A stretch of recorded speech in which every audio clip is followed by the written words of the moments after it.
Allez, c'est parti. Bienvenue à tous. Il est donc maintenant 16h03 et nous allons passer une heure et demie ensemble, donc jusqu'à 17h30. Je suis Brigitte Béjean, la directrice de la communication à l'IDRI. On va parler aujourd'hui des épidémies, des perturbations environnementales et des régulations.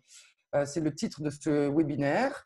Vous savez que la pandémie actuelle, comme les épidémies de SRAS, comme le MERS-CoV, étaient pour la plupart des épidémies de l'histoire de l'humanité. Elles trouvent leur origine dans une modification des relations entre les humains et la faune. On parle parfois de faune sauvage, c'est le cas avec le Covid-19. On parle parfois d'élevage, c'était le cas des grippes aviaires, des grippes H1N1 et H5N1. Donc, on va vous éclairer sur deux questions aujourd'hui. Les liens entre ces perturbations environnementales et l'émergence des maladies infectieuses. Et puis, on va voir les pistes pour les politiques publiques. Comment peut-on, comment pourrait-on, comment doit-on organiser la gouvernance, les évaluations, les prises de décision, y compris à l'échelle mondiale, donc via une coopération multilatérale. Donc, ce webinaire va vous proposer des éclairages sur ces questions. Je vous présente donc les intervenants. Dans l'ordre, vous verrez et vous entendrez d'abord Lucien Chabasson. Il va nous présenter ce sujet et ses enjeux.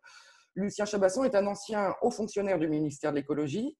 Il a dirigé la Convention de Barcelone pour la protection de la Méditerranée, convention dans le cadre du programme des Nations Unies pour l'environnement. Et aujourd'hui, il est à l'IDRI, il travaille à l'IDRI avec nous, il est conseiller de la direction. Ensuite, vous entendrez Madame Gwenaëlle Vourch. Je précise Gwenaëlle car son prénom s'orthographie comme un prénom masculin, mais c'est Madame, qui nous fera une présentation sur les relations entre l'émergence des maladies infectieuses et donc ces perturbations. Elle est chercheure, directrice de recherche à INRAE, qui est le nouveau nom d'anciennement l'INRA, à Clermont-Ferrand. Elle est directrice adjointe de l'UMR épidémiologie des maladies animales et zoonotiques. Elle a fait des études vétérinaires, une thèse en écologie, et elle s'est intéressée à l'écologie des maladies infectieuses et zoonotiques, donc ces maladies qui se transmettent entre l'animal et l'homme. Elle a particulièrement travaillé sur les risques de transmission de la maladie de Lyme en lien avec l'environnement, et puis sur l'émergence d'une autre maladie, le virus du chikungunya à La Réunion, et elle développe des approches pour accompagner la transition écologique de l'élevage dans les aspects santé justement. Et puis le troisième intervenant, ce sera Yann Laurence, le directeur du programme biodiversité à l'IDRI, et on verra avec lui quelles sont les pistes pour la régulation multilatérale justement des maladies infectieuses. Alors avant de passer la parole à Lucien Chabasson, je vous fais un petit mot d'emploi de ce webinaire. D'abord, sachez qu'il est diffusé sur Zoom où vous êtes, mais vous êtes peut-être aussi connecté sur le site de l'IDRI ou sur YouTube. Ici, sur Zoom, si vous êtes avec nous sur Zoom, on peut interagir entre nous et probablement en bas de votre écran, vous voyez un petit Q et R, un question-réponse. C'est la petite fenêtre qui vous est dédiée. Vous pouvez y poser vos questions par écrit. Alors nous, on n'y répondra pas par écrit pendant le séminaire, mais pendant la dernière demi-heure, moi, je transmettrai, je lirai vos questions. On va en sélectionner quelques-unes. Donc, je lirai certaines de vos questions aux intervenants qui vous répondront directement pendant la dernière demi-heure. Voilà, il est 16h06 et merci à tous de votre présence et je passe maintenant la parole à Lucien Chabasson.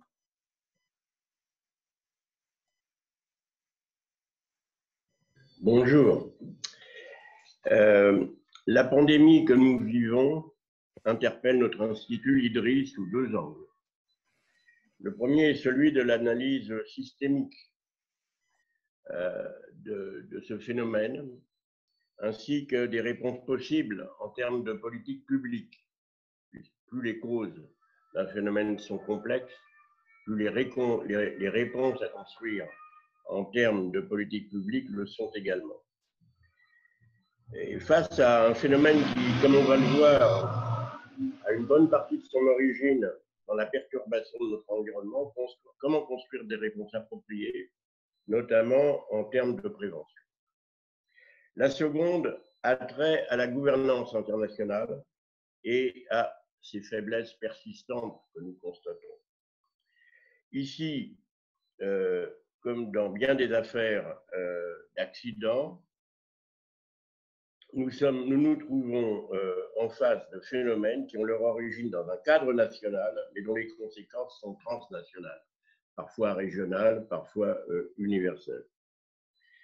Et c'est un des défis majeurs de la gouvernance internationale aujourd'hui, dans un système qui demeure fondamentalement, un système international qui demeure fondamentalement construit sur la souveraineté des États et sur leur consentement préalable à toute limitation de leur souveraineté, là où on ressent le besoin de disposer d'autorités transnationales ayant la capacité d'évaluer et de réagir extrêmement rapidement à des événements tels que ceux-ci. Ces questions sont sur l'agenda aujourd'hui, elles sont posées, notamment à travers la gestion quotidienne de cet événement depuis la fin décembre. Nous allons donc traiter ces deux questions, cette question des pandémies sous ce double angle, l'analyse systémique de leur survenue et de leur dissémination d'une part, et d'autre part la réponse de la communauté internationale face aux pandémies. Je vous remercie. Merci beaucoup, Lucien. Je ne sais pas si je peux remettre ma caméra. Oui, je remets ma caméra. Merci beaucoup, Lucien, pour cette introduction.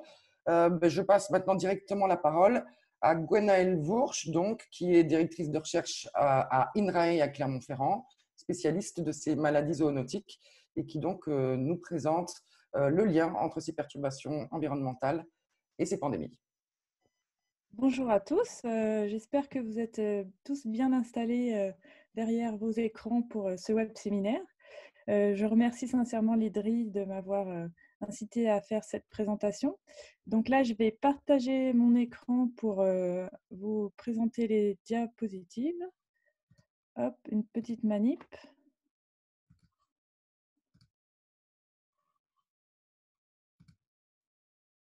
Voilà. Donc je pense que tout fonctionne correctement. Donc, j'ai le plaisir de vous parler d'un sujet sur lequel, effectivement, l'actualité de l'épidémie du Covid-19 nous interpelle, qui est celui des relations entre l'émergence de maladies infectieuses.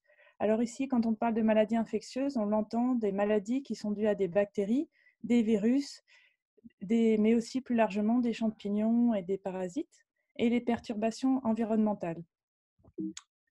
Donc, en amont, hop là. Je voulais revenir sur les principales causes de décès dans le monde pour replacer ces maladies infectieuses. Si on regarde l'ensemble des pays, on s'aperçoit ici sur le graphique de gauche que les principales causes de mortalité sont des pathologies cardiovasculaires et que les maladies infectieuses sont représentées ici par une partie des barres en rouge et apparaissent en 4e position. Mais il faut se rappeler que dans les pays à faible revenu, ici en bas à droite, les maladies infectieuses ont un rôle prépondérant et apparaissent dans les premières positions. Alors, pourquoi parle-t-on de maladies émergentes? En fait, dans les années après-guerre, l'avènement des vaccins, la mise au point de médicaments toujours plus performants et les règles d'hygiène au niveau des populations ont fait acquérir la conviction de la disparition prochaine des maladies infectieuses. Mais cette conviction a été mise à mal par l'apparition de l'épidémie de sida et l'augmentation des résistances aux traitements, notamment des antibiotiques, qui sont un frein majeur à la lutte contre les épidémies et qui sont un risque qui est en forte augmentation avec des horizons de 10 millions de décès par an à horizon 2050. Et du coup, on s'est rendu compte que la lutte contre les épidémies ne pouvait pas se résumer à la mise en place de politiques, de problèmes de mise en place de politiques à large échelle d'hygiène et de traitement et de politique sanitaire.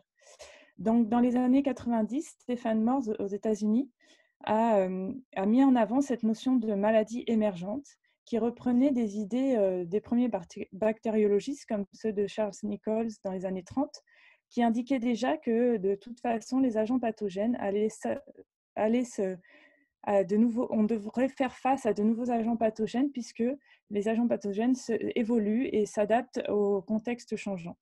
Donc, les maladies émergentes correspondent en fait à des maladies infectieuses inattendues dont le nombre de cas augmente significativement au cours d'un certain nombre d'années. Et ces maladies sont inattendues pour plusieurs raisons.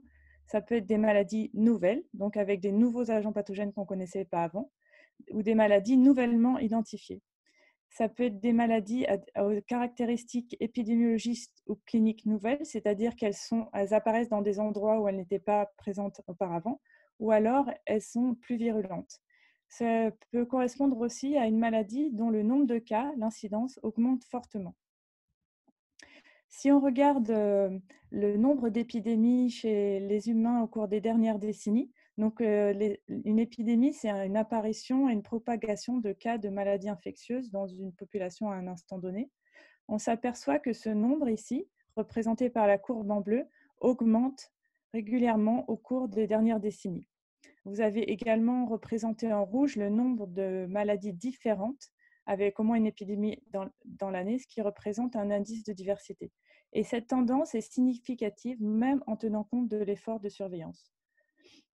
Si on regarde du point de vue général sur les maladies infectieuses, c'est-à-dire donc des maladies virales, bactériennes, parasitaires, etc., on s'aperçoit que sur l'ensemble des maladies existantes chez l'homme, elles sont 60% à être d'origine zoonotique, c'est-à-dire trouvant une origine chez l'animal. Et ce pourcentage passe à 75% si on s'intéresse aux maladies émergentes. Donc on voit que 3/4 des maladies émergentes infectieuses ont une origine chez l'homme.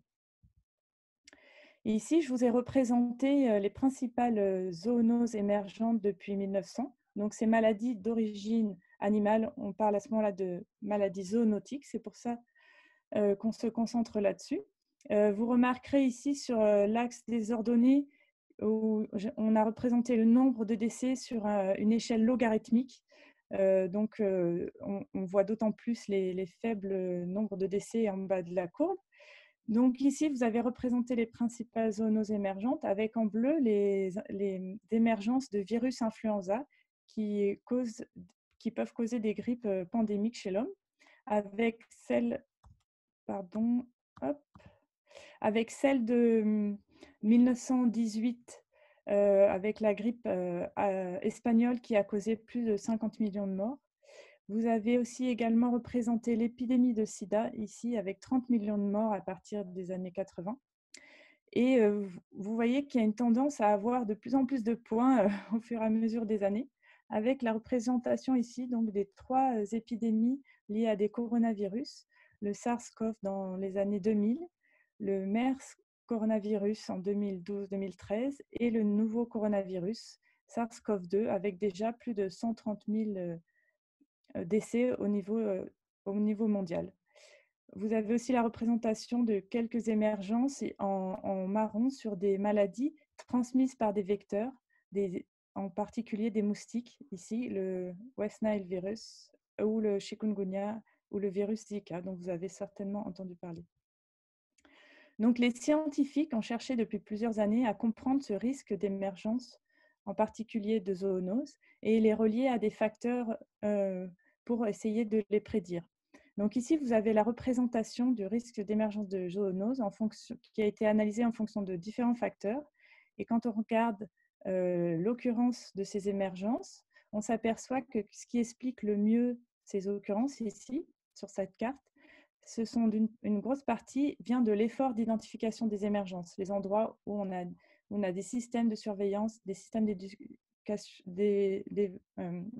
d'identification performants. On a d'autant plus de chances d'identifier des émergences, la densité de population et les zones urbaines. Et en fait, une fois qu'on a contrôlé pour ces efforts d'identification d'émergence, qui sont aussi liés aux densités de population et aux zones urbaines, on obtient la courbe ici en bas, qui est la carte en bas, qui est cette représentation de risque d'émergence en ayant pris en compte l'effort d'identification. Et à ce moment-là, les facteurs qui sont le plus liés aux émergences sont les régions des forêts tropicales, les régions à haute richesse en espèces de mammifères et mettent en avant des variables en lien avec les changements de l'utilisation des terres vers l'agriculture. Donc, pour comprendre comment ces variables-là sont reliées aux émergences, on doit passer par décortiquer les processus d'émergence d'agents pathogènes zoonotiques. Donc, dans un écosystème, on a une myriade de micro-organismes dont certains sont pathogènes. Et sont présents chez les animaux. Et ces agents pathogènes sont dans un nombre très important, mais évidemment, on ne les connaît pas tous. Et plus on les recherche, plus on va en découvrir. Ici, vous avez la représentation de la découverte de nouveaux virus, le nombre cumulé de nouveaux virus au cours des années, depuis les années 1900. Et vous voyez que cette courbe est sans cesse en augmentation, puisque l'amélioration des techniques, la recherche chez les différents animaux nous amène à découvrir de nouveaux virus. Mais évidemment, tous ces virus ou ces agents pathogènes ne vont pas passer chez l'homme. Et ce qui nous intéresse dans ce processus d'émergence, c'est qu'est-ce qui va se passer pour qu'un agent pathogène passe de chez l'animal à l'homme. Ensuite, certains agents pathogènes s'arrêtent là, par exemple, comme c'est le cas du virus de la rage, qui se transmet à l'homme et après, il n'y a pas de transmission interhumaine. Mais pour qu'il y ait une épidémie importante chez l'homme, ces agents pathogènes peuvent ensuite être transmis entre hommes par une transmission interhumaine qui va permettre la diffusion de ces agents pathogènes à une plus grande échelle et ensuite éventuellement une diffusion mondiale, comme ça a été le cas pour le Covid-19. Donc, dans la suite de l'exposé, je vais parler des différentes étapes en m'attardant plus ou moins longtemps sur chacune des étapes en relation avec le sujet de l'exposé.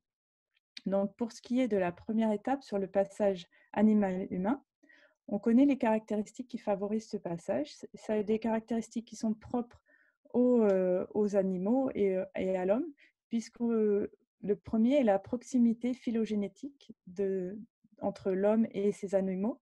On comprend bien que des bactéries ou des virus qui sont adaptés à infecter des primates, par exemple, auront plus de facilité à infecter l'homme. Une deuxième caractéristique sont des caractéristiques qui sont liées aux agents pathogènes entre eux.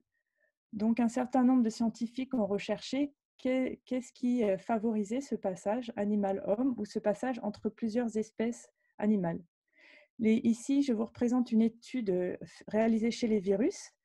Les scientifiques ont démontré qu'une portion importante de virus capables d'infecter l'homme étaient les virus qui se répliquaient dans le cytoplasme des cellules. C'est-à-dire que les virus avaient besoin d'entrer dans les cellules pour se reproduire. Les virus ont tous besoin de faire ça.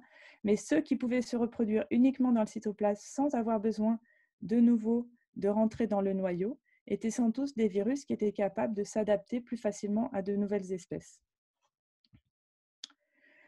Et enfin, une troisième caractéristique sont celles qui correspondent au contact homme-humain-animal. Et donc, c'est ce qu'on va voir un peu plus en détail, avec en particulier la domestication et l'élevage, l'implication de l'érosion de la biodiversité, la destruction d'habitats, les commerces d'animaux sauvages et les changements climatiques.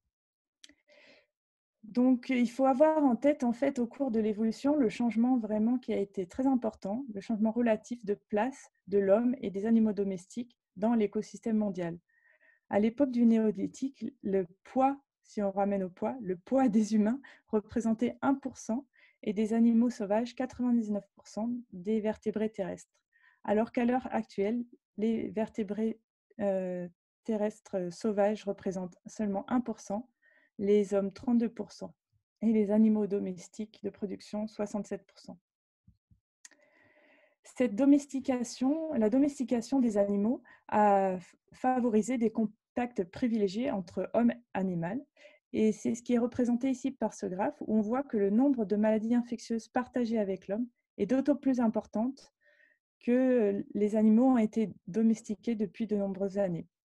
Une autre caractéristique importante ici dans le graphe de droite est l'abondance des espèces. Vous avez en ordonnée le pourcentage d'espèces virales zoonotiques par rapport à l'abondance des espèces et les scientifiques ont identifié qu'il y avait une tendance à ce que plus les populations d'animaux domestiques étaient importantes, plus il y avait de virus zoonotiques.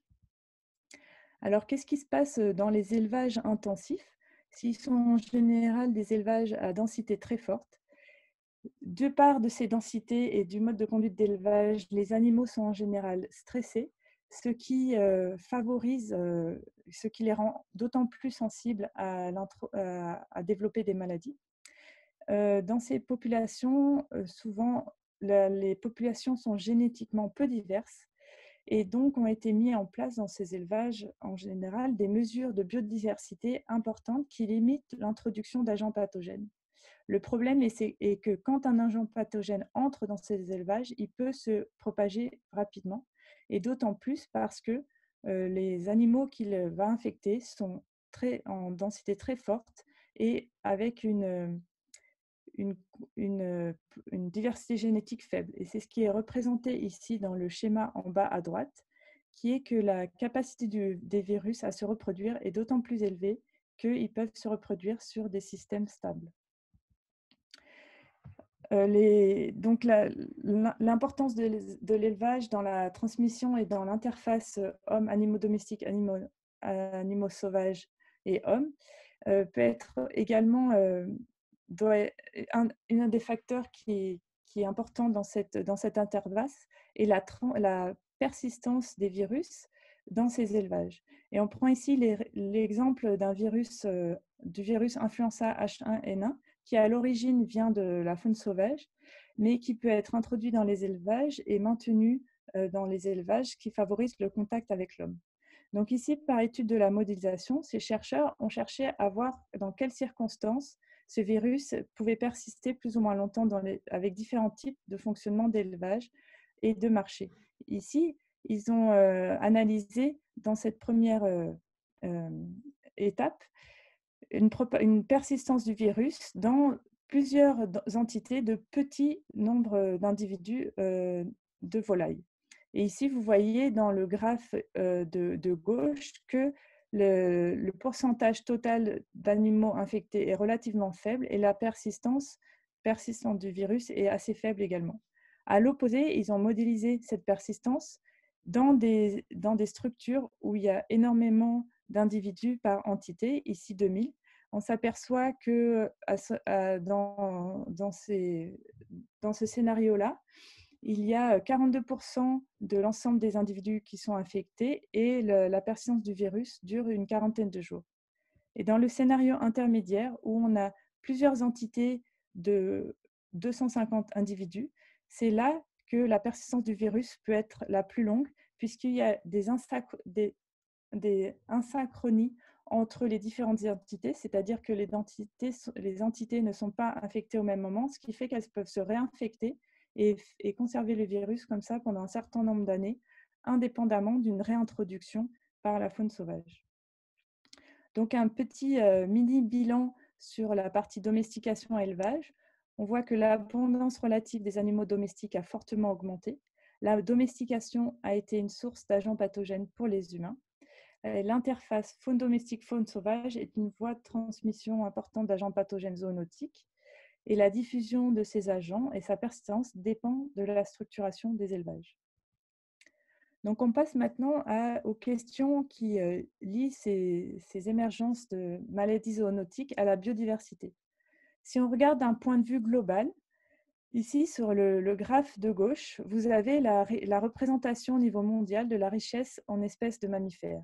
Et on s'aperçoit que la richesse en biodiversité de certains éléments sont liés à la richesse de la biodiversité de l'ensemble des écosystèmes. Et donc, quand on a une biodiversité plus importante en espèces de mammifères, on l'a aussi en plantes, on l'a aussi en micro-organismes. Et donc, finalement, ici, dans le graphe de droite, vous avez la représentation du nombre de mammifères et oiseaux par le nombre de maladies infectieuses. Et on a une forte corrélation sur ces deux entités. Et donc, la biodiversité peut être est source d'agents pathogènes. Une autre façon de le représenter est d'essayer de comprendre quel groupe de mammifères a le plus de virus et le plus de virus zoonotiques. Donc ici, vous avez une représentation avec le nombre d'espèces de virus en fonction du nombre d'espèces de virus zoonotiques. Et ce que les chercheurs ont mis en lumière très récemment, c'est qu'en fait, la proportion de virus zoonotiques par groupe d'animaux est à peu près stable. Mais par contre, ce nombre de virus zoonotiques est très lié au nombre d'espèces dans le groupe. Ici, vous avez notamment les rongeurs qui représentent 200 espèces et qui sont parmi les groupes qui ont le plus de virus, et les chauves-souris, dont on parle très fréquemment, qui contiennent aussi énormément d'espèces de chauves-souris dans ce groupe.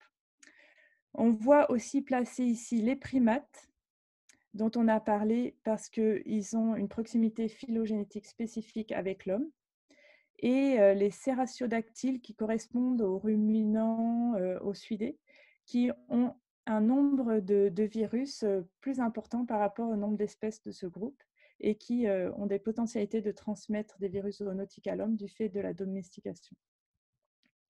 Mais ce qui est d'autant plus important dans ce lien biodiversité-maladie émergente, c'est de voir ce qui se passe quand on fait face à l'érosion de la biodiversité. Donc ici, dans cette étude, les chercheurs se sont concentrés sur une zone avec une forte érosion de la biodiversité qui est l'Asie du Sud-Est. Et en tenant compte des autres facteurs, ils se sont rendus compte que le nombre d'épidémies était lié à un indicateur de l'érosion de la biodiversité qui était les mammifères et oiseaux en danger. Alors pourquoi y aurait-il cette relation?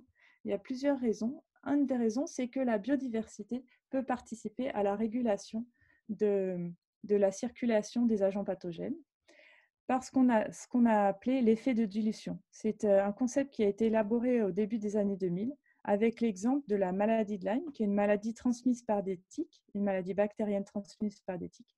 Et les chercheurs ont identifié que dans les endroits où il y avait une faible richesse en espèces de mammifères, ils ont noté plus de cas de maladie de Lyme que les endroits avec une forte richesse en espèces de mammifères. Alors, qu'est-ce qui se passe? Il se passe que ce vecteur, la tique, peut se nourrir sur plusieurs espèces de vertébrés.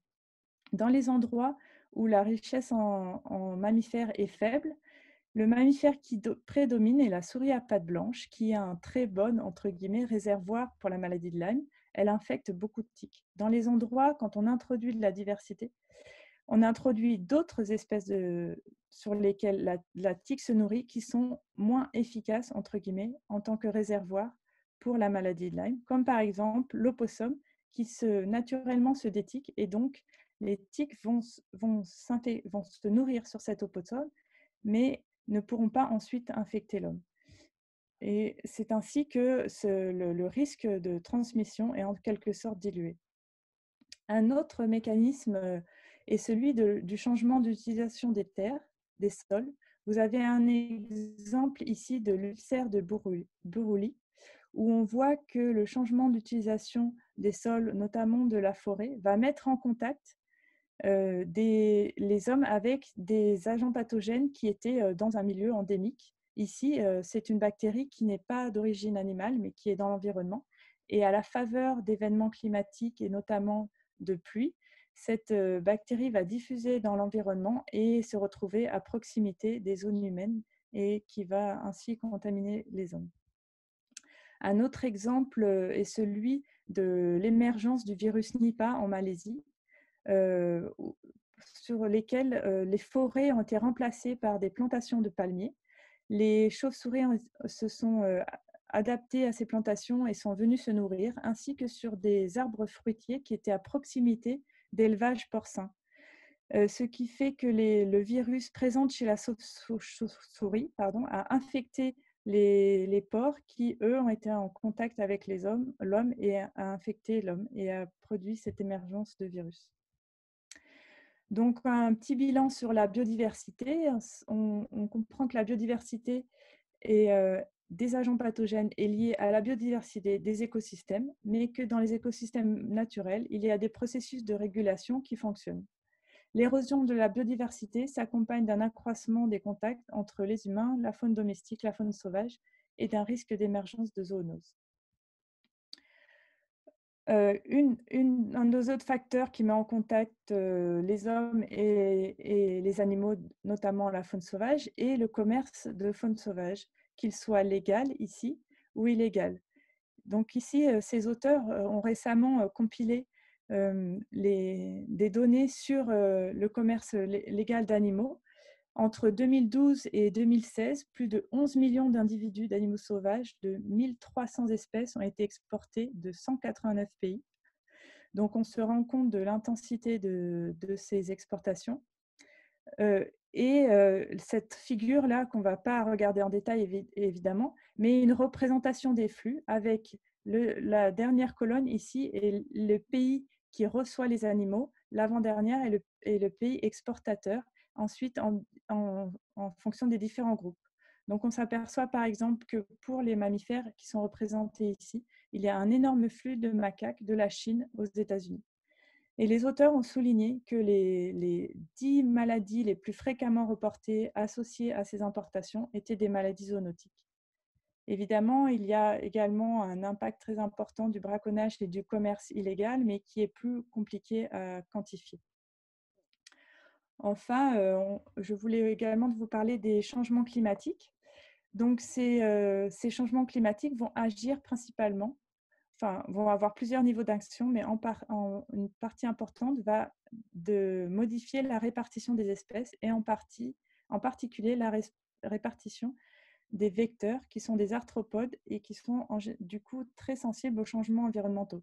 Ici, vous avez encore l'exemple de la tique, qui est l'agent vecteur de la maladie de Lyme. Ces chercheurs ont identifié les zones dans lesquelles la tique se trouvait et qui étaient favorables à son activité, en comparant le présent et des projections en 2050. Et on voit l'avancée altitudinale nord de cette répartition. Le changement climatique va également avoir un effet sur les périodes d'activité. Si on compare ici des endroits plus au sud de la France, sur la courbe là, en rouge, avec des endroits dans le massif central en noir, on s'aperçoit que dans le sud de la France, les tiques conservent une activité l'hiver, qui sont les zones bleues ici, alors que ce n'est pas le cas pour les zones plus au nord, en Auvergne. Et donc, on peut imaginer qu'avec le changement climatique, les périodes d'activité de ces vecteurs vont évoluer. Maintenant, pour ce qui est du processus d'amplification d'homme à homme, là, je ne vais pas forcément m'attarder très longtemps, mais une fois que le virus est passé chez l'homme, il doit s'adapter pour se transmettre, pour effectuer une transmission interhumaine. Et cette adaptation va favoriser la transmission quand il y a une durée d'infectiosité longue, une infectiosité présymptomatique, c'est-à-dire que le virus peut être transmis avant les symptômes et qu'il a des facultés d'échapper au système immunitaire. Cette transmission va être d'autant plus importante qu'il y aura une promiscuité et des déplacements, et qui va être évidemment liée à la capacité de réponse sanitaire. Enfin, la dispersion au niveau mondial est liée, comme vous le savez, au transport et à notre fonctionnement actuel, avec ici la représentation de ce qu'on peut appeler la globalisation des épidémies. En ordonnée, vous avez un indice qui indique comment ces épidémies se répandent au niveau mondial si la diffusion est plus ou moins structurée. Donc, on s'aperçoit que au fur et à mesure des années, les épidémies deviennent de plus en plus globales, avec une diffusion sur l'ensemble du globe. Et ces diffusions sont évidemment favorisées par les mouvements et les transports de passagers. Vous avez sans doute peut-être déjà vu ces graphes-là de transport, mais également de transport d'animaux vivants et des animaux domestiques, après avoir parlé des animaux sauvages. Vous avez ici l'exemple, pour l'illustrer, de la propagation du virus H1N1, la grippe A, en 2009, où il a fallu que quelques jours après l'apparition de la maladie au Mexique, pour la diffusion, au bout de 50 jours, ici, le virus avait envahi, infecté, était arrivé dans plusieurs dizaines de pays à plusieurs milliers de kilomètres. Donc, en conclusion, ce qu'on peut retenir, c'est que les 3/4 des maladies émergentes infectieuses sont d'origine animale. Les pressions anthropiques sur l'environnement créent des contacts nouveaux et intenses entre populations humaines, faune sauvage, faune domestique, ce qui favorise l'émergence de maladies zoonotiques. Et la propagation de ces maladies est accélérée par la mondialisation. Donc, il est nécessaire d'avoir une vision intégrée et systémique des crises successives écologiques et sanitaires avec une approche qui combine la santé animale, la santé environnementale et la santé humaine. Il est important d'identifier et de favoriser, de construire des socio-écosystèmes résilients face à ces émergences. Et on peut espérer de réussir à faire de cette crise une opportunité afin de repenser nos relations aux écosystèmes et de réduire la pression anthropique sur l'environnement. Et je vous remercie pour votre attention. Merci beaucoup Gwenaëlle. Moi, je découvre une partie de ce que tu nous as expliqué et qui, avec des chiffres et des graphes assez frappants, qui, je pense, pour ma part, m'éveille un petit peu plus la conscience. Et on va en reparler tout à l'heure. Et il y a quelques questions. J'ai dit qu'on prendra les questions tout à l'heure, mais je voudrais quand même saluer la présence parmi les personnes qui nous écoutent. Et vous êtes à peu près 500 en ce moment, de Basile Van Havre, que nous avons accueilli pour le premier webinaire de l'IDRI qui avait eu lieu le 19 mars. Et Basile Van Havre est l'un des coprésidents et coprésidents des groupes de négociation qui sont en train de se pencher sur la future gouvernance mondiale de la biodiversité et qui préparent la COP15 pour la biodiversité qui était prévue à Kunming en octobre, à Kunming en Chine, et qui donc est reportée un petit peu plus tard l'année prochaine, donc en 2021. Je vais juste, Basile, si vous m'entendez, lire votre question pour que Gwenaëlle puisse y réfléchir et y répondre tout à l'heure au début de la deuxième demi-heure. Basile donc te demande, Gwenaëlle, peut-on quantifier l'importance relative des différents liens biodiversité épidémie? Voilà, ça sera la question pour tout à l'heure. Merci beaucoup. En tout cas, on va passer à la question un petit peu plus politique, institutionnelle. On voit qu'il faut essayer de réduire ce lien. Et l'IDRI, vous le savez, travaille beaucoup sur les questions de gouvernance. Et on a quelques pistes à vous proposer, des éléments de cadrage. Quelles sont les institutions concernées? Quelles sont les questions de régulation? Comment on peut y répondre? Et donc, sur toutes ces questions institutionnelles, régulation est-elle possible? Est-elle possible? Oui. Comment? Laquelle? Eh bien, c'est Yann Laurence, le directeur du programme biodiversité à l'IDRI, qui vous répond. Merci beaucoup Brigitte, merci. Bonjour à tous. Je vais sans tarder aussi vous partager mon écran pour parler de tout ça. Je vais essayer de le faire rapidement pour laisser du temps à la discussion et puis parce que on a surtout aujourd'hui plus des hypothèses et des options à partager que des certitudes. Moi-même, je ne suis pas spécialiste ni des questions vétérinaires, ni des questions sanitaires à l'origine, plutôt un économiste des questions d'environnement. Mais on consulte beaucoup, on a lu beaucoup, on écoute les uns les autres et puis on réfléchit. Et par ailleurs, on travaille sur les questions de gouvernance internationale. Penser la régulation de ces questions, au fond, même et surtout de la régulation internationale, ça renvoie aux pratiques, aux comportements qui génèrent les risques et qu'il s'agit au final d'encadrer par des textes qui vont instituer des normes et qui vont s'imposer d'une certaine manière, c'est ça l'idée d'une régulation, à tous les acteurs, qu'il s'agisse des gouvernements, mais aussi des consommateurs comme nous, des producteurs et de tous les corps intermédiaires. De ce que disent les scientifiques et ce qui a été éloquemment rappelé par Gwenaëlle, il faut que j'arrive à cliquer sur mes diapos, voilà. De ce que disent les scientifiques et ce qui a été éloquemment rappelé par Gwenaëlle, moi je pense qu'on peut retenir quatre grands comportements, quatre grands facteurs distincts dans ces comportements, on va dire, qui vont appeler de la régulation ou en tout cas des questions qui vont porter sur leur régulation. D'une part, nos comportements, et ça vient d'être raconté, dans nos rapports de consommation avec la faune sauvage, et d'autre part, quelque part, la partie déforestation, perturbation des écosystèmes et des habitats. Dans ces deux cas, on a en fait deux variantes. Dans la question de consommation de la faune sauvage, on a d'une part, je vais un peu schématiser, bien sûr, c'est pas si simple, il y a plein de mélanges et c'est varié, mais on a un pôle, on pourrait dire, constitué de ce qu'on pourrait appeler la commercialisation et l'élevage de la faune sauvage, avec ce qu'on a appelé, et ce qui devient célèbre, les wet markets, c'est-à-dire les marchés de faune sauvage plus ou moins élevés ou capturés vivants, et qui pose des questions de contamination. J'ai appris hier par un expert vétérinaire que c'est d'ailleurs plutôt au moment de l'abattage, du transport, etc., que de la consommation de la chair des animaux qui se pose le problème. Donc c'est bien au moment où on se fait, comme quand j'étais petit, je me souviens avoir vu égorger les poules quand j'allais au marché des animaux vivants, c'est la même chose ici, quand on vous tue un animal vivant devant vous, il y a potentiellement des effets de contamination à ce niveau-là. On y reviendra. Et puis, il y a un autre pôle qu'on appelle plus souvent la viande de brousse, bushmeat en anglais, qui renvoie plutôt à la consommation de viande, plus par la chasse,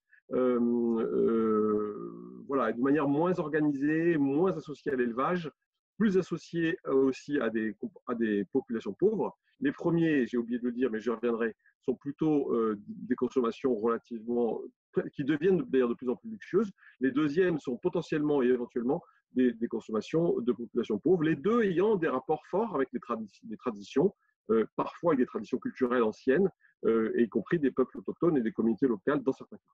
Et puis, on a les questions de déforestation. Alors, vous avez beaucoup entendu parler, sûrement, à la radio, dans les médias, etc., de cette question. On a beaucoup dit le Covid-19 est un problème, fait apparaître le problème de déforestation. Et vous êtes peut-être dit comme moi, c'est bizarre parce que c'est pas facile de voir le lien entre un champ de soja ou une plantation de palmier à huile et ce qui vient de nous arriver. Alors, Gwenaëlle nous en a parlé déjà, mais il y a aussi, dans la perspective possible, le fait qu'au fond, ces questions de déforestation, elles renvoient à deux types de comportements et de problèmes qui sont assez différents en termes de régulation, et même ils présentent à peu près les mêmes problèmes en termes de risque. Le premier, c'est le côté, c'est pas la déforestation tellement, c'est l'intrusion dans la forêt, la pénétration des humains en forêt pour y chercher différentes choses, depuis l'or jusqu'au bois précieux, en passant par éventuellement le braconnage, etc. Toutes les choses qui font que les humains entrent et de plus en plus profondément dans les forêts parce qu'ils s'en rapprochent. Et voilà. Et le deuxième qui est différent, qui est la déforestation par changement d'usage des sols. Où là, ce qui se passe, c'est que effectivement, comme on le voit dans l'image que j'ai mise là, on a une vraie évolution et la forêt est supprimée et les humains s'en rapprochent et s'installent. Donc ces quatre grandes types d'actions de comportement vont appeler finalement à des réponses de régulation potentiellement différentes. Alors, pour repartir dans l'ordre que j'ai indiqué, pour ce qui concerne la partie élevage et consommation des animaux sauvages, les options politiques, on va retrouver ici, dans la discussion qui s'est déjà engagée d'ailleurs depuis longtemps et qui va s'engager à nouveau frais après la gestion de l'urgence de la crise actuelle, on va retrouver les deux approches traditionnellement opposées dans ce genre de situation. L'approche en gros de prohibition, c'est-à-dire que les gens qui vont dire il faut interdire ce système, il faut tout verrouiller, il faut tout interdire. Il y a une lettre des sénateurs américains qui vient d'être envoyée à l'OMS, je crois, pour lui demander d'interdire définitivement et complètement l'ensemble des marchés de sauvages. Ça a un avantage, c'est que c'est une politique potentiellement radicale qui permet de réguler l'ensemble des problèmes, en tout cas une grande partie de l'ensemble des problèmes et de nos rapports avec ces espèces sauvages.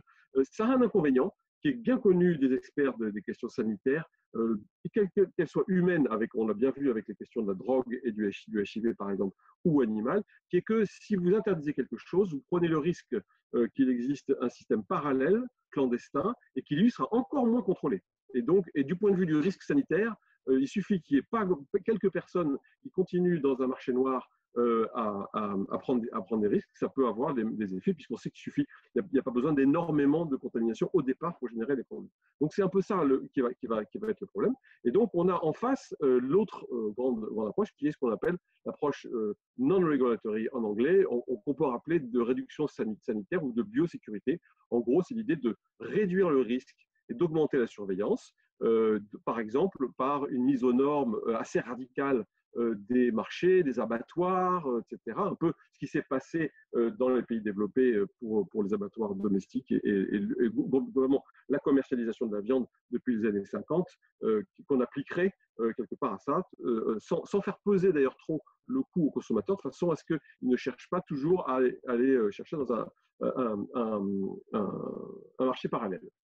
L'inconvénient, c'est que ça veut dire qu'on ne supprime pas les prélèvements et les perturbations écologiques, et que par ailleurs, ces marchés et cette consommation de viande sauvage ajoutent encore au dossier de la condition animale et du bien-être animal, avec des conditions, en tout cas aujourd'hui, dans ces marchés humides, notamment d'animaux vivants, qui sont parfois dites assez épouvantables.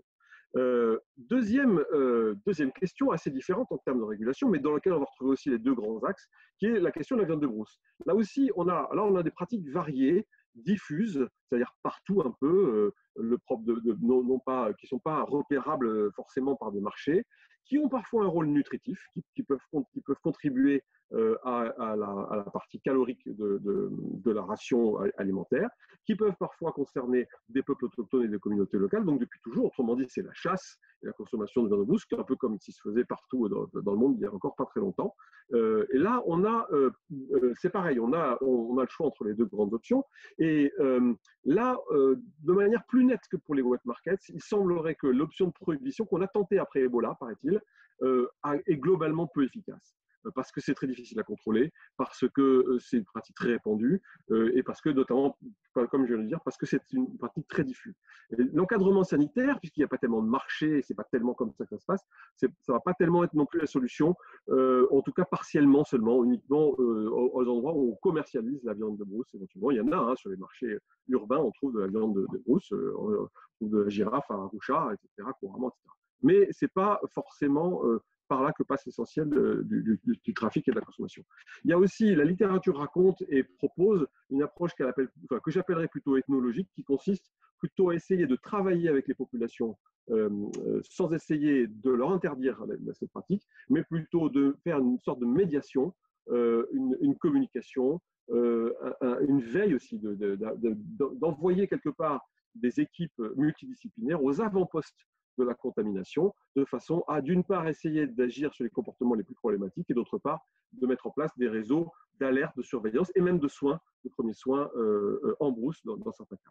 Bon, ça, c'était donc pour les deux premières parties qui sont liées à nos consommations de viande, on pourrait dire, sauvage. Et puis après, il y a bien sûr, dans nos contacts avec ces réservoirs de virus que constitue la faune sauvage, et comme l'a rappelé Gwenaëlle, il y a la question de comment on traite les habitats sauvages et en premier lieu la forêt. Et là, donc je reviens à ma distinction, à mon avis, importante à faire, c'est qu'on a donc déjà un problème, on a d'une part un problème d'intrusion forestière, et qui est différent du problème du changement de consommation.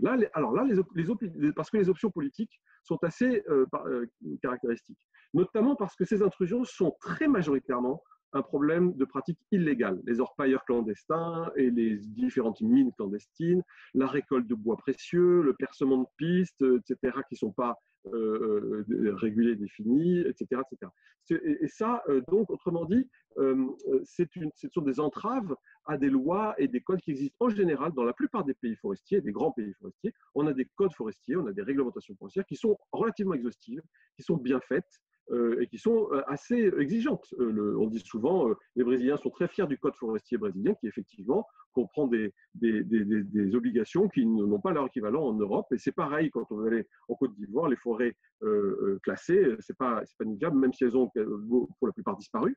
Mais en tout cas, c'est pas un problème de loi. Les lois sont relativement complètes et exigeantes. C'est un problème de mise en œuvre, autrement dit, plus exactement, de police, pour le dire de manière un peu schématisée et simplifiée. Ce n'est pas que la police, bien sûr, c'est la police, le contrôle, la surveillance, mais aussi la justice, etc. Voilà, c'est d'abord ça beaucoup plus que le besoin de textes nouveaux qui va être la question pour essayer de régler, de réguler, de réduire ces problèmes d'intrusion forestière.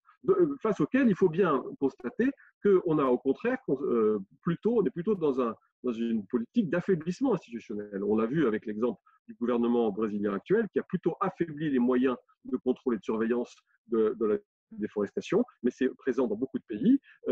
Et par ailleurs, c'est un sujet de souveraineté. Hein. La manière dont on fait notre police, c'est évidemment un sujet qu'aucun pays n'accepte de discuter et sur lequel il accepte de négocier avec la communauté internationale, sauf sous l'angle de l'aide internationale. Et c'est là que je veux revenir.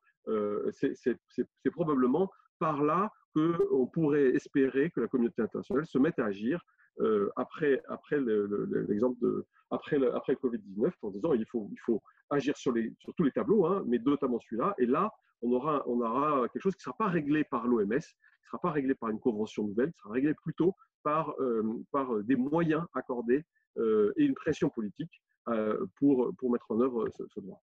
Enfin, dernier cas, puis après je reviendrai à la réponse plus proprement institutionnelle que j'ai plutôt prélevée dans la pensée et le cerveau de Lucien Chamasson.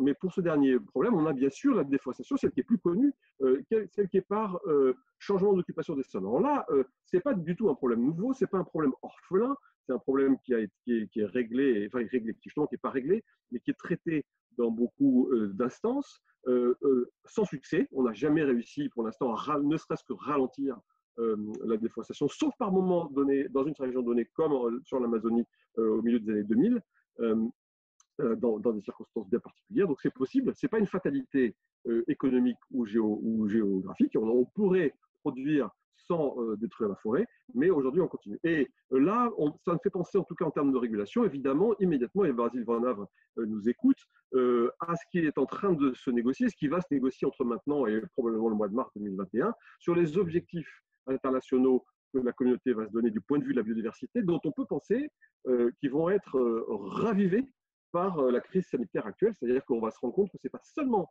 un problème de biodiversité, mais c'est aussi un problème de santé humaine.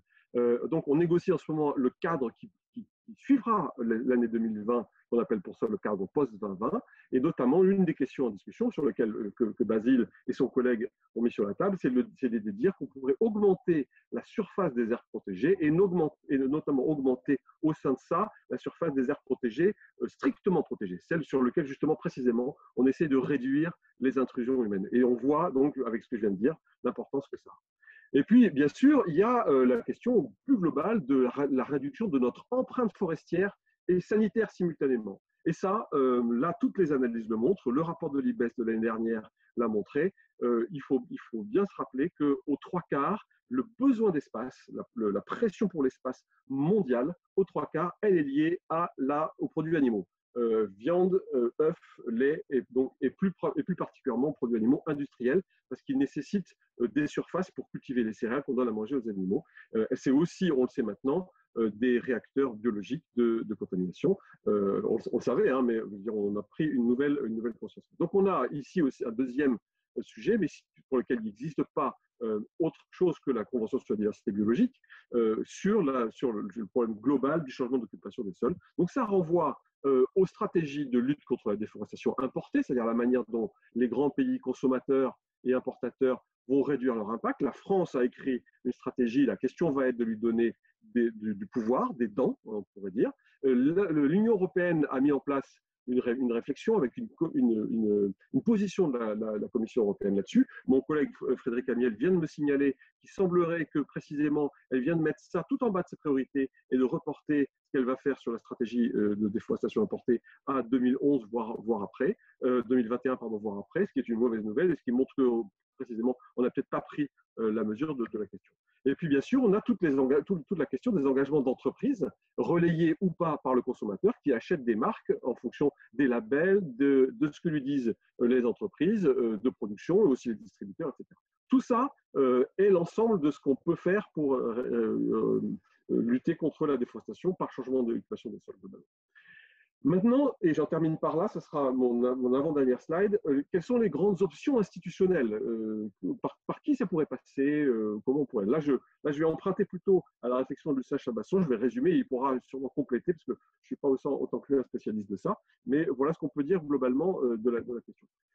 Ce que suggère Lucien, c'est qu'on pourrait peut-être voir après le Covid-19 ce qui s'est passé après Tchernobyl sur la sécurité et les alertes nucléaires. Après Tchernobyl, on a mis en place un renforcement et même on a écrit des conventions, des textes qui augmentent considérablement les obligations des États à alerter, surveiller, se prévenir à la transparence, et les pays ont signé des engagements qui vont jusqu'à accepter des inspections sur leur sol, éventuellement qu'elles n'ont pas, éventuellement même sans préavis, pour l'inspecter, en particulier leurs installations pour la sécurité nucléaire, pour la sûreté, ou pour l'alerte, surveillance et on peut se demander si, lorsque les dirigeants de cette planète vont se regarder après l'épisode actuel, ils ne vont pas se dire, bon, il faudrait quand même éviter que ça recommence une nouvelle fois, même si, et comme on sait que le risque augmente, qu'est-ce qu'on peut faire? Et peut-être qu'un certain sursaut politique du genre de suite post-Tchernobyl pourrait avoir lieu. Alors, donc, avec d'une part, éventuellement, la question du renforcement, d'une part, de la partie notification et transparence. Vous avez entendu parler de cette question, je ne vais pas y revenir, mais on se demande s'il n'y a pas eu un peu de retard pris dans la manière dont la Chine a notifié sa compréhension du problème. Il faut savoir que la transparence, c'est un problème économique majeur. Discuté ce matin avec quelqu'un de l'Office international de vétérinaire, on va dire, qui m'expliquait que le problème de la transparence, c'est que dès que vous êtes transparent sur une maladie chez vous, vous avez vos partenaires commerciaux qui ont tendance à prendre ça comme prétexte pour fermer leurs frontières à tous vos produits et sur tout le pays. Et donc, c'est un coût, la transparence, c'est un coût économique non négligeable. Et il y a des pratiques commerciales qui sont ici à discuter notamment. Et puis, bien sûr, la question de la sûreté des installations. Et là, on revient notamment, éventuellement, à la régulation notamment des marchés et des élevages. Qui pourrait faire ça? C'est ça la question institutionnelle finale. On peut identifier 4 grandes options avec leurs points forts et faibles. Le premier, c'est de renforcer le rôle de l'OMS et de lui donner un rôle d'agence d'inspection, au fond. Alors là, bien sûr, le problème, c'est que c'est pas aujourd'hui la situation actuelle de l'OMS n'est pas politiquement extrêmement forte. L'OMS a quand même pour elle d'avoir, et avec d'autres, mis en place des règlements sanitaires, mais qui ont aujourd'hui un pouvoir normatif qui n'est peut-être pas encore suffisamment fort, et puis notamment qu'il faudrait doubler d'un système d'alerte et d'inspection. Voilà. Et puis, par ailleurs, il y a aussi un système qu'on appelle, enfin, un concept qu'on appelle One Health, une seule santé, qui consiste à mettre ensemble les questions de santé animale, humaine et environnementale, qui a aujourd'hui été plutôt une doctrine plutôt qu'un système institutionnel. Deuxième possibilité, c'est l'idée de créer une agence spécialisée. On enlèverait à l'OMS, quelque part, un peu le pouvoir de réguler et d'intervenir. C'est, je crois, ce qui commence déjà à être dans la demande américaine. C'est ce qui s'est fait, par exemple, avec le Programme alimentaire mondial, ou bien avec ONU-SIDA, qui ont été des créations d'agences. On a enlevé aux agences onusiennes précédentes la mise en œuvre. Ça n'a pas donné des super résultats en termes de réalisation. Troisième possibilité importante, ça pourrait être d'élargir la CITES, qui est une convention qui régule, qui interdit le transport, le commerce international, j'ai bien dit international, d'animaux protégés pour des raisons environnementales, parce qu'ils sont menacés de disparition. Donc, c'est une convention qui a plusieurs forces et avantages. C'est notamment qu'elle est assez puissante. Elle a des dents, pour une fois, justement. C'est une convention où vous pouvez vous retrouver fiché à Interpol parce que vous êtes mis en marge de la régulation de votre pays après une régulation CITES. Et en plus, elle a un fonctionnement assez souple et assez intelligent qui la rend assez efficace. Cela dit, la CITES est aujourd'hui, et elle l'a écrit sur son site internet aujourd'hui, elle n'est pas compétente pour les zoonoses parce que, encore une fois, elle s'intéresse qu'aux questions de transport international, de commerce international, et d'autre part aux animaux protégés parce qu'ils sont en danger, pas parce qu'ils sont dangereux. Et donc, il y aurait peut-être une question d'un double élargissement de la CITES ou d'une création d'une sorte de CITES bis qui régulerait là, pour le coup, les animaux qu'on a le droit de commercer, de chasser, d'utiliser au niveau domestique, non et pas seulement pour des questions écologiques et environnementales, mais aussi sanitaires. Enfin, dernière possibilité, qui a, je crois, la préférence intellectuelle au moins de Lucien, qui est l'idée d'écrire une convention internationale, qui est un peu l'inverse de l'idée de création d'une agence spécialisée, qui est plutôt d'écrire une nouvelle convention internationale, comme celle du droit de la mer, Lucien pourra préciser, qui définit un peu les règles générales portant sur l'ensemble des problèmes donc par exemple les 4 grands problèmes dont on a parlé là, et qui ensuite désigne des agences comme agences d'exécution de ces résolutions, comme l'OMS par exemple, qui devient à ce moment-là, qui devient agence d'exécution, notamment, bien sûr, pas seulement, et qui devient éventuellement agence d'exécution de cette convention internationale. Voilà, donc en résumé, l'efficacité des mesures reposera sur une distinction pertinente des pratiques en cause. Il ne faut pas confondre les wet markets et la bushmeat. Il ne faut pas confondre les intrusions en forêt et le changement d'occupation des sols, notamment. Il y a d'autres choses, si on veut réguler. Il faudra trouver un équilibre intelligent entre les 2 approches qui sont couramment opposées dans la question sanitaire. D'un côté, la prohibition, de l'autre côté, l'encadrement, avec leurs avantages et leurs inconvénients respectifs. Et toutes les mesures, de toute façon, devront reposer sur des renforcements institutionnels, sanitaires et environnementaux, on l'a vu, et aussi sur des inflexions économiques, des moyens d'action pour la police, la justice, etc., mais aussi l'aide et notre comportement de consommateurs et d'entreprises, notamment la manière dont nous adressons une demande excessive à l'agroalimentaire du côté de la viande, et de la viande, singulièrement de la viande industrielle. Voilà, merci beaucoup, j'en ai terminé, et maintenant on a un peu de temps pour discuter. Merci beaucoup, Yann. Très intéressant, et puis ça ouvre beaucoup de questions. Et je vais tout de suite me tourner quand même vers les questions que nous posent toutes les personnes qui nous regardent, 600 personnes en tout. Merci beaucoup à vous. Je me propose de lire quelques questions que je vais adresser à Gwenaëlle Vourges d'abord, pour qu'elle y réfléchisse, et je vais me tourner tout de suite vers Lucien. Alors d'abord, les questions que je voudrais poser à Gwenaëlle et que j'ai retenues de vos questions. Je les lis. On savait que Wuhan était une région à risque. Comment expliquer qu'on n'ait pas mis en place un système de détection? Est-ce qu'il y a d'autres régions à risque majeur et comment pourrait-on renforcer la détectabilité des zoonoses? Une autre question, est-ce qu'il y a un risque d'aggravation des pandémies d'origine animale? Déjà une situation déjà critique en raison de la biodiversité, notamment parce qu'on verrait des tueries massives d'espèces qui sont justement mises en cause à l'origine de la propagation. Et donc, par exemple, est-ce qu'on ne va pas massacrer les pangolins, les chauves-souris ou encore les chimpanzés? Voilà ces questions un peu de fond auxquelles tu pourras répondre tout à l'heure, Gwenaëlle. Quelqu'un a reposé une question également sur le rôle du changement climatique que tu avais déjà abordé, à laquelle, si tu veux bien, sur laquelle tu pourras redire un mot rapide.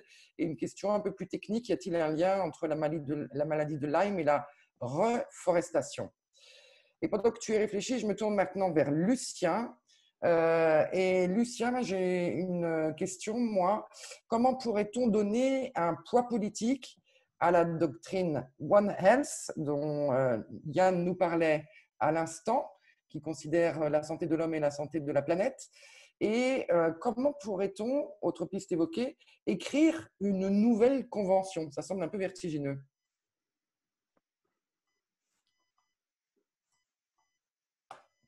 Lucien. Attends, on va te remettre ton micro. Il faut que tu remettes ton micro toi-même, je pense. Voilà.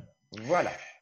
Alors, c'est l'une des options à laquelle nous réfléchissons à l'IDRI, une des options, je dirais, juridiques, parce qu'on voit que on part du constat que le règlement sanitaire international qui a été adopté, qui est appliqué par l'OMS, il reste confiné au sein de l'OMS.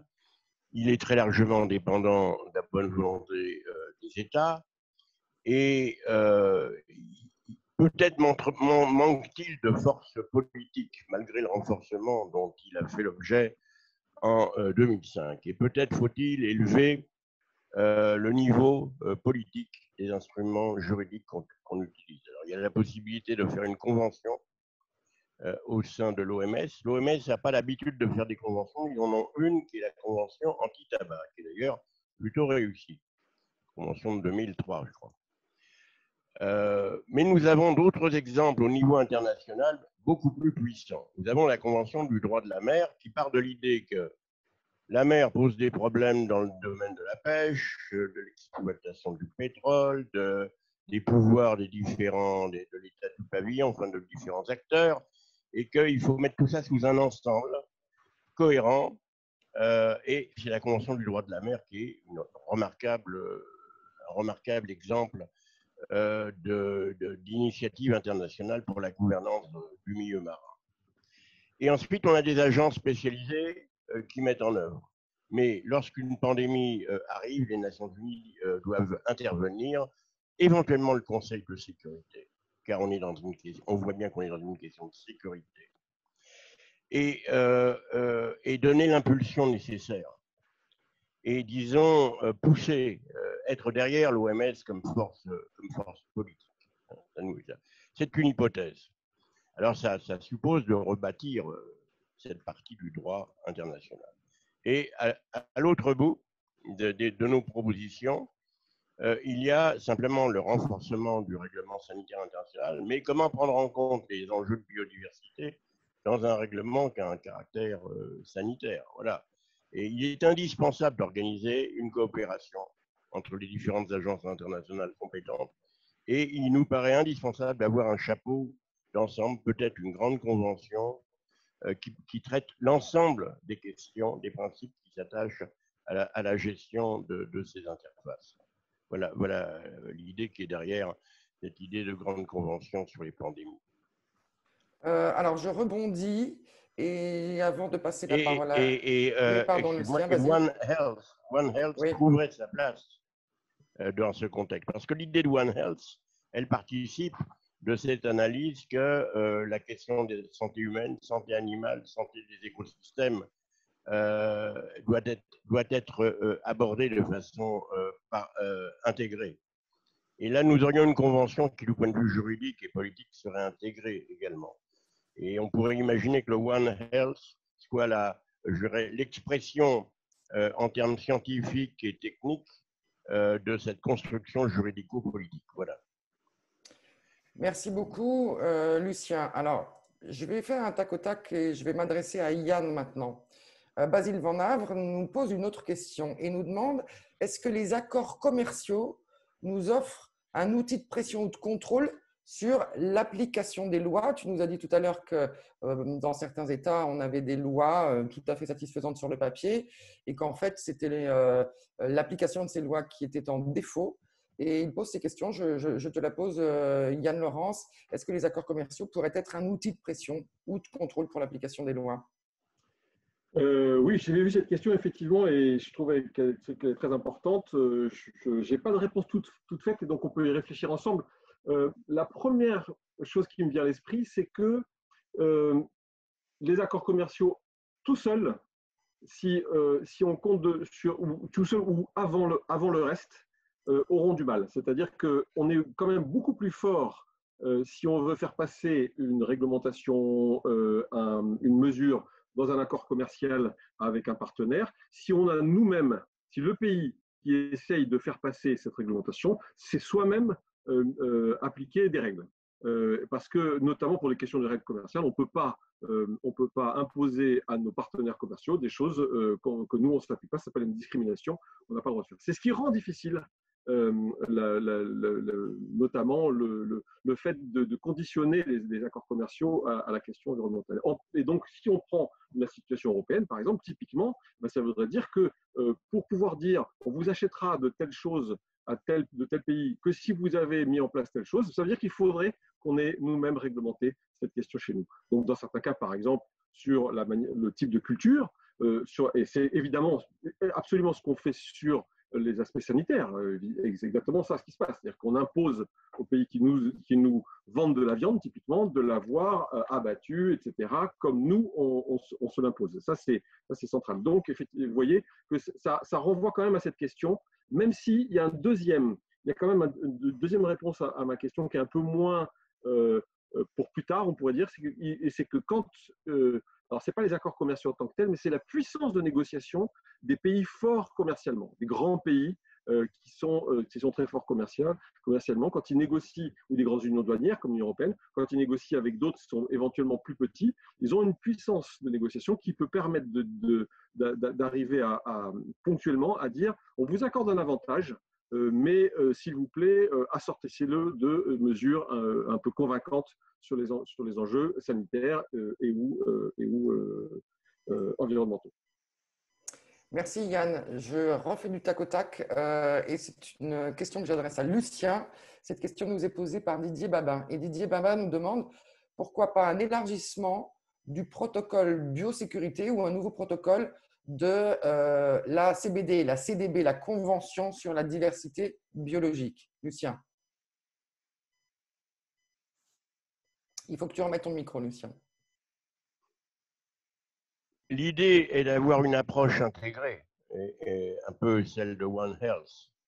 Et l'approche intégrée doit nécessairement venir ni d'une convention environnementale, ni d'une convention sanitaire, mais d'une convention qui aurait une vision plus globale, plus intégrée.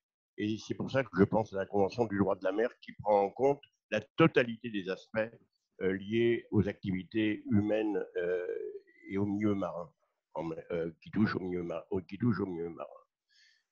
Voilà l'idée. Et c'est aussi l'idée de donner un caractère plus politique à cette question de prévention et de gestion des pandémies.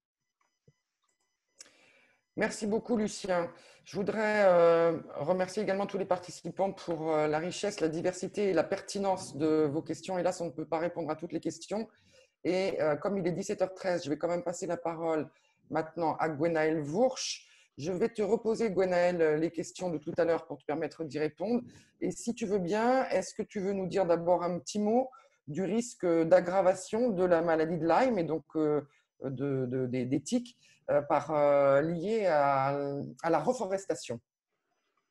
Oui, donc je pense que dans les auditeurs, ils sont peut-être bien au courant de la maladie de Lyme, puisque c'est une maladie qui circule chez nous. Donc, c'est une maladie transmise par les tiques. Et vous avez vu peut-être des chiffres au cours des dernières années où on indiquait, notamment avec le réseau Sentinelle, qui répertorie, qui fait des estimations de nombre de cas de maladie de Lyme à partir des déclarations chez les médecins, que le nombre de cas augmente fortement. Et ces dernières années, on était à 60 000 nouveaux cas par an, alors qu'il y a quelques années, on était à 20 000. Alors, il y a différents facteurs qui peuvent expliquer cette augmentation. L'un de ces facteurs, c'est qu'on la connaît mieux, on la diagnostique mieux et elle est mieux répertoriée. Mais effectivement, les tiques qui transmettent cette maladie sont très liées au milieu forestier et en particulier à la présence des chevreuils. Donc, il y a une part de l'augmentation des surfaces forestières en France, mais surtout une part importante de l'augmentation des populations de chevreuils, qui sont des animaux qui, eux, ne sont pas réservoirs de la bactérie qui provoque la maladie de Lyme, mais par contre sont des hôtes nourriciers très importants pour les tiques. Et donc, ces augmentations de population de chevreuils, on peut aussi les relier au fait qu'ils n'ont pas de prédateurs naturels. Et donc, en augmentant les surfaces forestières, ces populations peuvent augmenter et peuvent favoriser l'augmentation des tiques et du coup l'augmentation des probabilités de rencontre tiques animales. Alors, autre question. Merci. Autre question donc qu'on a évoquée, mais tu l'as déjà évoquée tout à l'heure dans ton exposé, Gwenaëlle, mais tu peux peut-être la développer un petit peu, c'est le rôle du changement climatique dans ces pandémies. Tu nous as expliqué tout à l'heure notamment, justement en parlant de la tique, qu'en fait, elle étendait son aire géographique avec le changement climatique et puis qu'elle pouvait aussi piquer à des saisons un peu plus élargies. Est-ce que tu veux revenir un petit peu là-dessus? Oui, ça peut. Le changement climatique a également un effet important sur la possibilité d'installation et d'élargissement de l'aire de distribution, notamment sur les moustiques. Et donc, dans la même idée que la tique, avec des changements climatiques qui vont favoriser l'installation de moustiques à des endroits où ils ne pouvaient pas survivre auparavant avec des hivers moins froids, notamment. Également, un autre processus, c'est le fait que le changement climatique vont avoir un impact sur la survie des agents pathogènes dans l'environnement, ou alors sur aussi les capacités de multiplication dans différents animaux, dans la tique, dans les vecteurs chez les animaux, qui sont liés aussi à des paramètres climatiques, à des paramètres de température. Et notamment un article en 2017 de McIntyre a indiqué que 63% des agents pathogènes chez l'homme et l'animal étaient sensibles à des paramètres liés au climat. Alors, une question sur laquelle je n'étais pas prévenu, mais je l'ai vu apparaître tout à l'heure, qui concerne le permafrost. On explique que certains virus congelés dans les sols à la faveur du changement climatique pourraient aussi peut-être nous infecter. Alors, sur cette question-là, je n'ai pas de C'est plus loin de tes sujets. Mais c'est encore l'idée que voilà, on va changer les zones de contact et les possibilités de contact avec les changements dans l'écosystème. Aussi, un autre paramètre du changement climatique, c'est que ça peut également changer la réponse de l'animal, la réponse de l'hôte aux infections.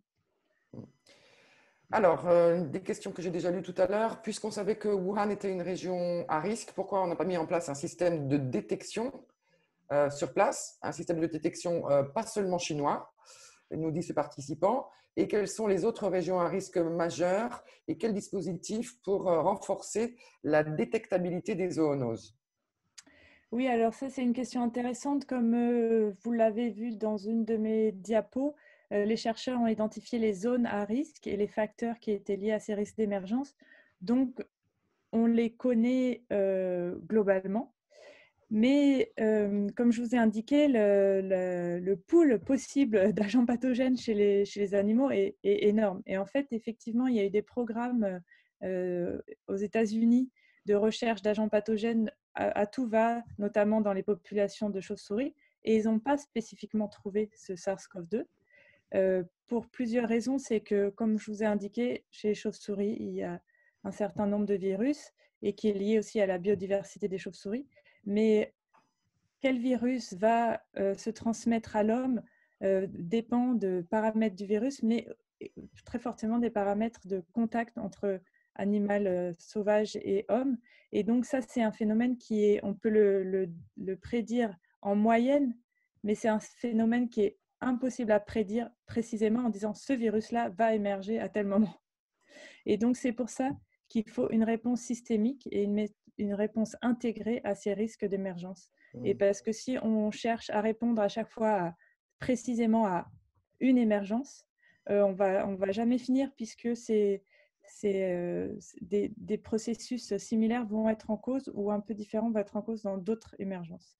Et l'autre élément de réponse sur ce virus précisément, c'est que celui qui a émergé n'est pas exactement celui de la chauve-souris. Il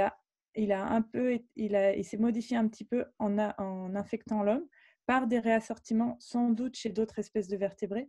Et donc, si on le recherche exactement, sans doute, on ne le trouvera pas. Bon, c'est encore à confirmer, mais il n'y a pas une transmission forcément totalement directe. Alors, tu réponds un petit peu, ce faisant, à une autre question d'un participant qui nous demandait, in English, y a-t-il un modèle pour prévenir le moment et le lieu où une nouvelle pandémie apparaîtrait? Je pense qu'on peut dire que tu viens de nous dire non, qu'il fallait une réponse systémique. Disons qu'on a des modèles où on va identifier les zones à risque, mais on ne va pas pouvoir prédire où apparaîtra la prochaine pandémie exactement. Alors, une question que j'ai déjà lue tout à l'heure et je vais la poser d'abord à Lucien et à toi, Gwenaëlle, si elle t'inspire. Ne craignez-vous pas que les pandémies d'origine animale n'aggravent la situation déjà critique de la biodiversité et notamment par des tueries massives d'espèces en cause à l'origine de la propagation? Donc là, en l'occurrence, les pangolins, les chauves-souris ou encore les chimpanzés. Et si je te pose la question, Lucien, c'est parce que je sais que tu as pensé à ce sujet-là. Est-ce que tu penses qu'il y a un risque? Ça peut être une tentation chez certains. En tout cas, au temps de l'hygiénisme, au XVIIIe, surtout XIXe siècle, c'était la réaction politique et de la population. Ça veut dire que si les animaux devaient contaminer l'homme, eh bien, il fallait supprimer les animaux. Si les zones humides favorisaient les moustiques et donc la malaria, il fallait donc supprimer les zones humides.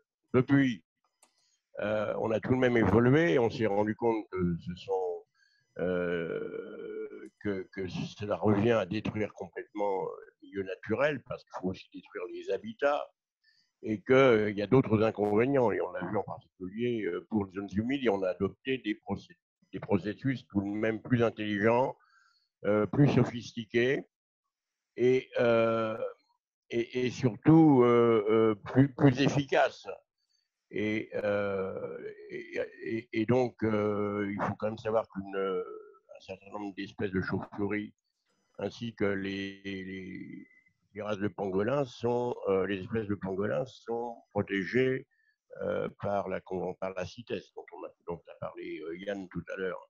Et donc, il n'est pas question de se livrer à un abattage gigantesque qui serait totalement illusoire d'ailleurs. Et en particulier en ce qui concerne les chauves-souris. Et donc, c'est par des politiques intelligentes tenant compte je dirais, d'une bonne compréhension de l'écologie et du démarrage de ces pandémies, de ce qui est à l'origine de ces pandémies, pardon, qu'il faut que la communauté internationale agisse. Moi, j'ai confiance qu'on ne reviendra plus aux pratiques d'éradication du Moyen-Âge et des temps d'autrefois. Voilà. Gwenaëlle, que penses-tu de cette question? Oui, si je peux compléter, j'espère que mon exposé a fait comprendre qu'en fait, l'émergence du Covid-19 n'est pas la faute de la chauve-souris. Les chauves-souris ou d'autres pandémies, les chauves-souris ont les virus qu'elles ont de par leur écologie, de par leur fonctionnement, de par leur biodiversité. Et en fait, c'est ce qu'on en fait de cette biodiversité, comment on la transforme, qui va former ces zones de contact et qui va favoriser le passage et l'émergence de maladies. Mais effectivement, si on a une lecture trop rapide des processus d'émergence, on a ce risque de réaction et auquel il faut absolument faire attention et combattre, parce que je pense que, comme le dit Lucien, maintenant on a une compréhension des fonctionnements des écosystèmes et aussi du point de vue très pragmatique, utilitaire pour l'homme, qui font que c'est absolument primordial de les préserver, et que d'aller dans des actions-réactions comme ça, finalement, ça va entraîner beaucoup d'autres problèmes qui seront très compliqués. Alors, Claire Tutenuit nous demande à ce sujet, elle souligne qu'on a quand même des endroits où on voit l'éradication de tous les moustiques après le Zika. Est-ce qu'il y a des retours d'expérience de ces activités? Est-ce que Gwenaëlle, tu sais ça? Alors, sur le retour d'expérience sur Zika, particulièrement, je ne connais pas spécialement, mais c'est sûr que pour ce qui est des maladies vectorielles, des maladies transmises par les moustiques, une des grandes avancées de la lutte contre ces maladies est la lutte antivectorielle, c'est-à-dire de limiter la multiplication de ces moustiques. Et Parce qu'en fait, pour être bien clair, le moustique, il ne porte pas des virus, mais il transmet les virus humains d'un homme à l'autre. Voilà, dans le cas de Zika, ce virus est transmis d'un humain à l'autre par les moustiques. Et ce sont des moustiques, les moustiques, notamment le moustique tigre, dont la répartition mondiale a été favorisée en partie par le commerce des pneus, parce que dans ces modes de transport, du coup, les pneus retiennent un peu d'eau dans les pneus, quoi. Il y a un peu d'eau, et qui fait que ça fait des gîtes larvaires qui peuvent être transportés sur le monde entier. Et ça a favorisé vraiment ce qu'on peut appeler d'invasion biologique, quoi, de ces moustiques qui sont maintenant sur tous les continents. Et à la faveur de ce qu'on disait, notamment en partie des changements climatiques, peuvent s'installer dans des nouveaux endroits. Et donc, c'est sûr que pour la lutte contre les maladies vectorielles, la lutte contre le vecteur lui-même est très important. Mais je pense qu'à l'heure actuelle, cette lutte, justement, elle cherche à être intégrée et à préserver les écosystèmes, à préserver la biodiversité pour éviter de faire les erreurs qu'on a fait lorsqu'on a utilisé le DDT et que finalement, on a non seulement tué les moustiques, mais une grande partie d'autres de la biodiversité. Merci beaucoup, Gwenaëlle. Il est 17h26 et on approche de la fin de ce webinaire. Je vais poser une dernière question. Alors, peut-être à Yann ou à Lucien, si tu souhaites réagir aussi. Lucien, tu peux ouvrir ton micro. Vous avez tous les deux dressé un certain nombre de pistes institutionnelles pour agir, pour ne pas laisser se reproduire une pandémie qu'on ne verrait pas arriver. Et je voudrais vous demander, à l'un ou à l'autre, et peut-être d'abord à Yann si tu veux bien, est-ce que toi tu es optimiste? Est-ce que tu as bon espoir que la gravité de la crise dans laquelle on se trouve frappe les esprits et permette une efficacité transformative? Oui et non. J'ai l'impression que ce qu'on a montré là, c'est qu'il y a au fond deux grandes catégories de problèmes qu'on va avoir à gérer. Un problème qu'on pourrait appeler technique un peu, c'est-à-dire qui va renvoyer à la manière de gérer la santé, les abattages, etc., de police dont j'ai parlé, etc., que peut-être on peut espérer que la crise résoudra. Mais il y a un deuxième problème derrière qui est quand même ce qui pousse toute cette transformation et qui explique l'augmentation de ces risques, qui est en gros un problème plus économique et de la manière dont le développement se passe, qui génère une pression pour l'espace. C'est ça le problème fondamental au fond, hein, c'est qu'on a un système de développement qui exige de plus en plus de place pour les villes, pour les populations en croissance, pour l'élevage et pour les cultures. Et c'est cette pression pour l'espace qui fait qu'on se rapproche des zones auparavant reculées et que ça, et à mon avis, c'est ce qui explique le fait que One Health n'ait pas réussi tellement sur le volet environnemental, c'est qu'il est trop vaste et trop complexe. C'est-à-dire qu'il faudrait s'attaquer à l'ensemble du modèle de développement. Alors qu'au moins les vétérinaires et les médecins, ils peuvent agir sur des questions techniques relativement maîtrisables, on va dire. Derrière le risque de pandémie qu'on a, il y a aussi le risque impliqué par le modèle de développement économique et urbain, etc. Et la consommation de produits animaux, qui reste une des causes de pression pour l'espace majeure. Lucien, est-ce que tu veux répondre à ça également? Ton micro est ouvert, donc tu peux y aller.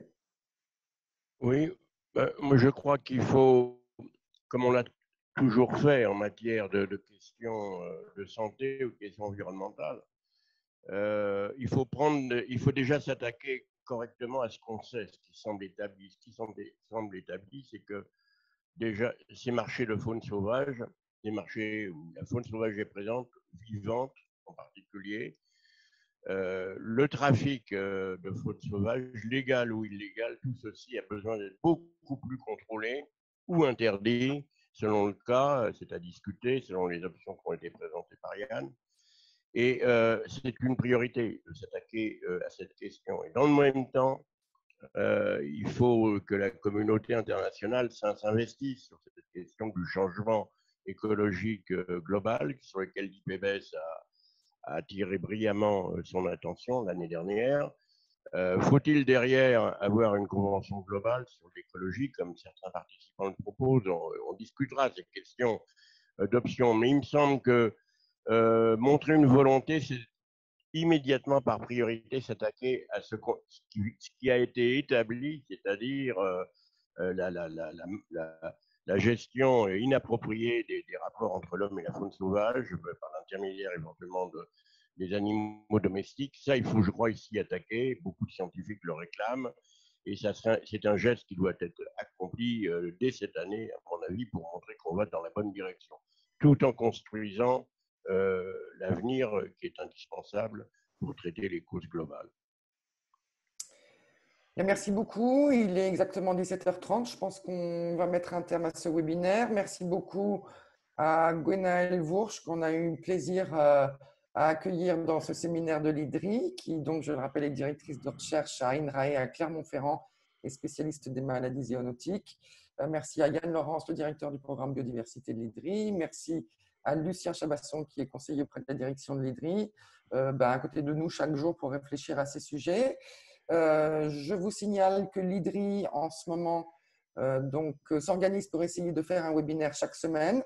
Et nous devrions en avoir un la semaine prochaine avec des interlocuteurs chinois avec lesquels nous parlerons justement de la préparation de la COP15 sur la biodiversité et on s'interrogera un petit peu sur les conséquences de la crise actuelle sur la dynamique diplomatique du moment et on parlera, puisqu'on aura des acteurs chinois avec nous, de la politique biodiversité domestique en Chine et ça devrait avoir lieu jeudi sous toute réserve. Donc, vous pouvez surveiller la newsletter de l'IDRI qu'on ne manquera pas de vous envoyer pour vous tenir au courant. Merci beaucoup à tous et donc à bientôt pour les webinaires de l'IDRI. Au revoir. Au revoir, merci beaucoup, c'était super.